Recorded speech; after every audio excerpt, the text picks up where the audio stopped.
Tempo FM. Tempo FM. Elle est en compagnie de Sébastien Logeron, l'un des entraîneurs du RCNM.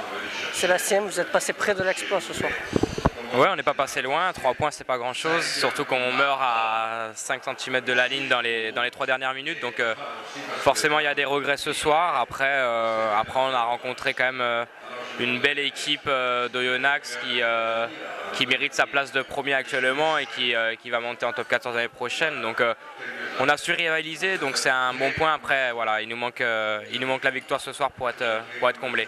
Qu'est-ce qui vous a manqué ce soir concrètement pour gagner?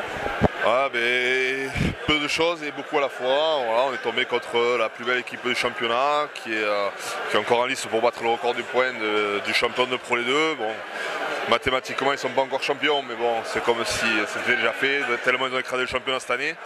C'est pas usurpé, on est tombé sur une équipe hyper organisée, donc avec des conditions climatiques comme ça, voilà, l'organisation et les centimètres, les kilos, la puissance. Voilà, je crois qu'aujourd'hui on aurait pu emporter ce match, mais il n'y a pas grand chose à dire tellement l'équipe d'Oyonnax c'est une équipe complète et difficile à prendre. C'est la meilleure équipe que vous ayez rencontrée?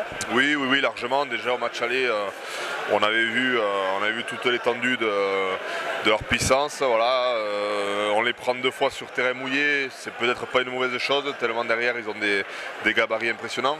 Donc voilà, ça se joue pas grand chose, mais voilà, ils ont joué 2 fois en infériorité numérique, on n'a pas su en profiter.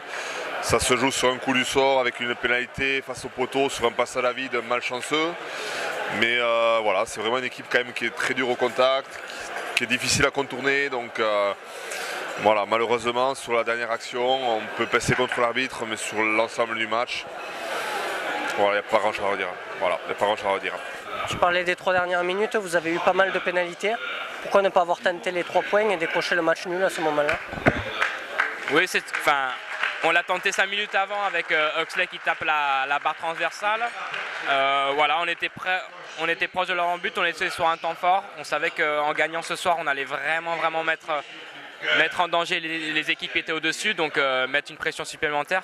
Donc voilà, c'était un petit peu un bateau qu'on a tenté. Bon, on meurt à 3 points, on prend 1 point ce soir.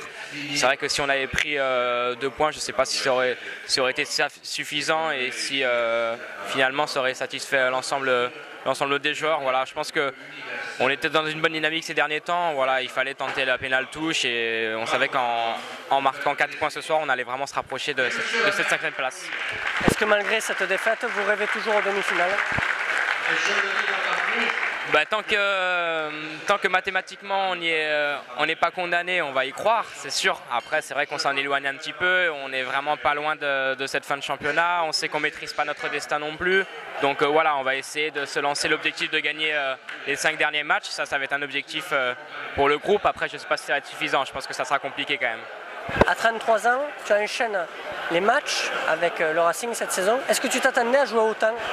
Ouais, forcément, quand on fait les préparations de l'été, c'est pour jouer. Donc voilà, j'ai rangé un peu mon frère en début de saison où j'ai pas été forcément trop utilisé avec l'arrivée de Gonzalo et de Josh Fourneau. Voilà, donc il a fallu attendre qu'il y ait des départs des internationaux pour qu'on me donne ma chance. J'ai su la saisir, voilà, j'en suis très content. Voilà, après, on fait ce métier pour jouer forcément, donc voilà, on aimerait toujours jouer plus. J'espère que je vais encore être utilisé sur les derniers matchs de l'année, mais voilà, globalement, je suis quand même content d'avoir joué certains matchs importants, comme les réceptions d'Aurillac, Brive, Lyon, le déplacement à Carcassonne. Voilà, ça restera des très bons souvenirs, donc j'espère que j'en ai encore des beaux devant moi. Merci beaucoup. Avec plaisir. Tempo FM. Tempo FM.